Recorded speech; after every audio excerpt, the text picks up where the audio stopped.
Welcome back. The Department of Education has expressed concern over the number of children not enrolled in early childhood development in the country. This week, the department, in partnership with Business Leadership SA, co-hosted the Bana Early Childhood Development Leadership Summit, aimed at ensuring that all children have access to early childhood development programs. To discuss, I'm now joined by Professor Metcalfe from the University of Johannesburg. Prof, thank you so much for your time and for joining us this evening. So Minister Gwahube outlined earlier in the week that while 1.3 million children within the age group of 3 to 5 don't have access to any form of ECD programs, let's maybe perhaps start with you just defining the key components of what early childhood development is. That's a wonderful place to start, Katlego, because this is something that I think we need to get our heads around. Early childhood development covers the first 9 years of a child's life and the period before it's born. So it's from conception until 9 years old. That is what early childhood development is, and that is a period of a human being's life where they require special care, special protection, where we have a responsibility as society to make sure that they get sufficient nutrition to thrive, that they get the support within the family, that they are able to develop fully in those 9 years. So to take it a little bit further, I think it's useful to understand early childhood development and those 9 years, possibly in 3 phases. The first 1,000 days from conception until the child is about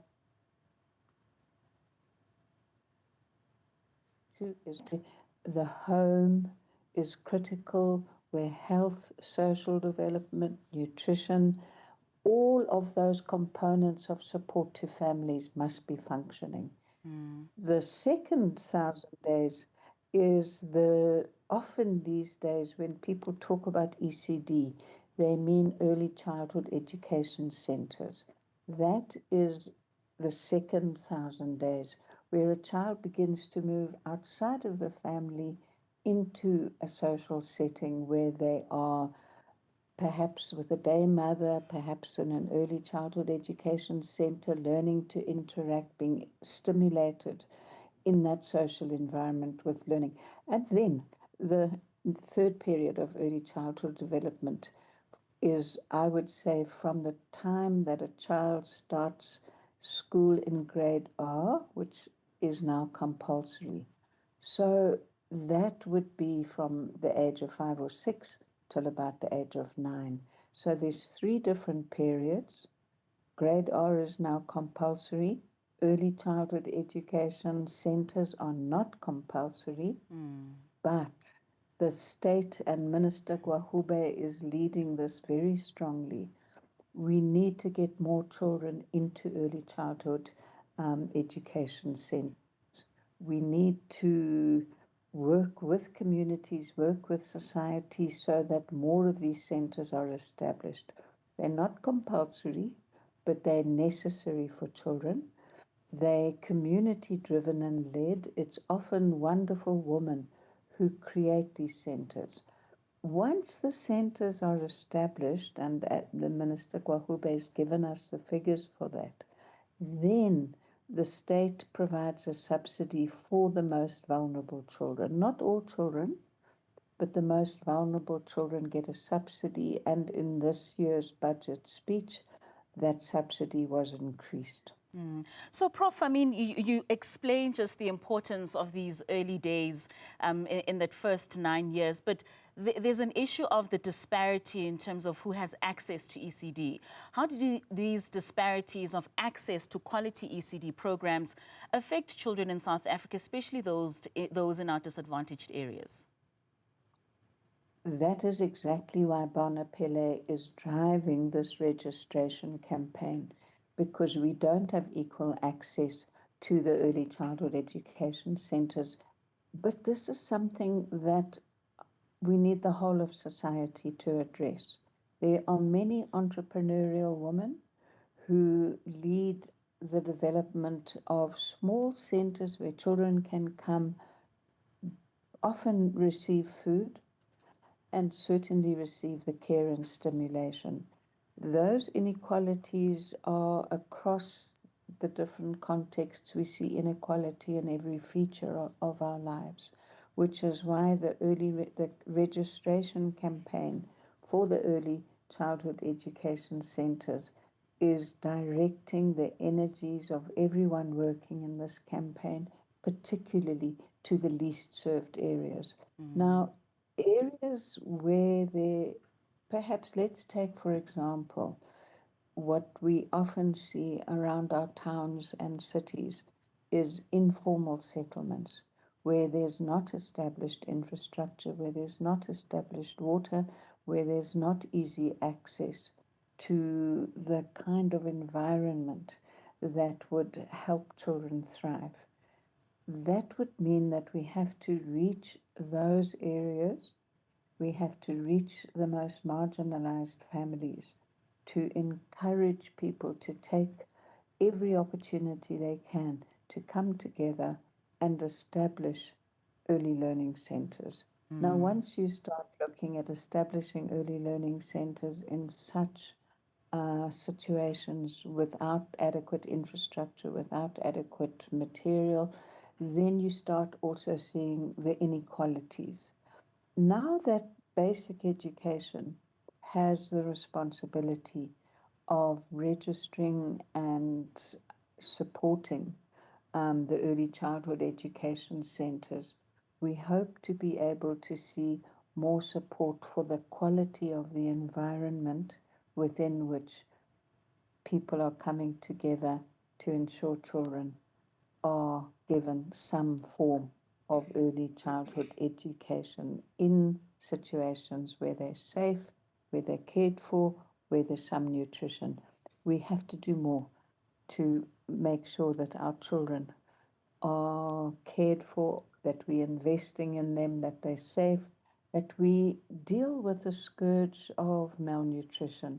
You know, malnutrition is not only the absence of food, but it's also the absence of food that actually feeds the body. We have such high levels of malnutrition in our communities, but we also, as a consequence of that, have very high levels of stunting. So there are as many as 30% of children under the age of 5 who have not, in the course of their development, received the right nutrition, not just stomachs being filled with often non-nutritious snacks, Right. but substance. And that is what causes stunting. And that has long-term consequences in life. It certainly does. So, Prof, I mean, speaking on that point, I mean, and you also emphasize how it's the whole society's responsibility to address ECD. What role does the family and just the home environment play in early childhood development? The family is the center, particularly of the first 2 years. In terms of social development, the child learns to trust and feel safe within the family. The primary bonding is with the caregiver. Now, where we have families that are struggling with poverty, with marginalization, and are very vulnerable, those families need more support than families that are able to have access to resources. That is where the Department of Health and the Department of Welfare play a critical role on the ground. That is where we need structures in communities like faith communities, traditional leaders, to be able to identify families that need child support grant, assistance with access to nutritious food. And as a country, we need to support those initiatives which are saying we have to get quality food that's nutritious to all of our children. Some of that can happen in the early childhood education centers. And then, of course, once children go to the school, there's the National School Nutrition Program, which is making a massive difference to children from grade R. But it's those early years before children come into formal schooling that we need to work as families within communities, as all the community structures we have to identify and support children and families that need that extra assistance. And cultural factors and indigenous knowledge systems, what influence do they have on early childhood development in our country? Well, I think that's an interesting question, because all of the indigenous knowledge systems, to the extent that I know, the range of wisdom that is there, has always prioritized children and the safety of children. And so much of what happens historically and over time has been not only about nurturing in terms of holding, loving, caring, feeding, but it's also about telling stories. It's about singing. It's about, in our own languages and the breadth and the beauty of the languages that we have in our country, stimulating the children to be able to hear stories, tell stories, sing songs. All of that is part of our heritage. Sometimes people assume that children need to go to what they might call creche, that they need to start learning for example, English. Now, that is a skill that a child may need over time, but in the early years, it's confidence to speak, to talk, to inquire, to imagine, and that we do in our home languages, and those need to be supported. Children need to thrive, they need to be read to, they need to be told stories in their first language and their mother tongue. Most certainly. Prof, just one last question. I mean, the finance minister last week, Wednesday, allocated 10 billion rands for ECD, and the minister in education also outlined that her department was taking what she described as an audacious goal that by 2030, every child in South Africa will have access to quality early learning. Are we matching our needs adequately to the resources that we're allocating to these needs? And is this goal attainable?